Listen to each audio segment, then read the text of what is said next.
Hello friends, good morning. Happy வரா Mahalakshmi. So இதுதான் breakfast. Pongal, இது போட்டு சொரக்காய் போட்டு சாம்பார், வடை.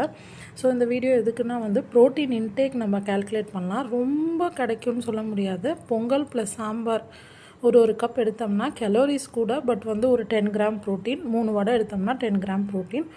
ஸோ நம்ம டயட்டில் இருக்கிறோம் அப்படின்னா குவான்டிட்டி கண்ட்ரோல் பண்ணிக்கணும். பட் ப்ரோட்டீன் ஓகே 20 கிராம் கிடச்சிரும்.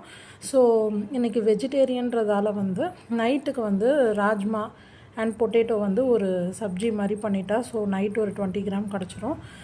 லஞ்சுக்கு நம்ம சாம்பார் இருக்கும், கேர்டு. ஸோ எப்படியா மினிமம் 20 கிராம் நம்ம எடுத்துடலாம். வேணால் எக்ஸ்ட்ராவாக protein, plant protein shake, plant protein drink குடிச்சிக்கிட்டா ஒரு 80 கிராம் ஈஸியாக நம்ம கொண்டு வந்துடலாம் வெஜ்ஜிலையே. ப்ளஸ் நான் இன்னொரு வீடியோ டேக் பண்ணுறேன். அதில் வெஜ்ஜில் ஒரு 6 ரெசிபீஸ் ஃபுல் டேக்கு கொடுத்துருக்குறேன். அந்த லிங்க் ட்ரைவில் இருக்குது என்னுடைய சேனல்லையே. அதை பார்த்து ஸோ ஒரு ஐடியா கிடைக்கும். 80 கிராம் ப்ரோட்டீன் வர மாதிரி எப்படி பிளான் பண்ணிக்கலான்றது. பிடிச்சிருந்தா நம்ம சேனல் சப்ஸ்கிரைப் பண்ணிக்கோங்க. நெக்ஸ்ட் வீடியோவில் மீட் பண்ணுறேன். பை.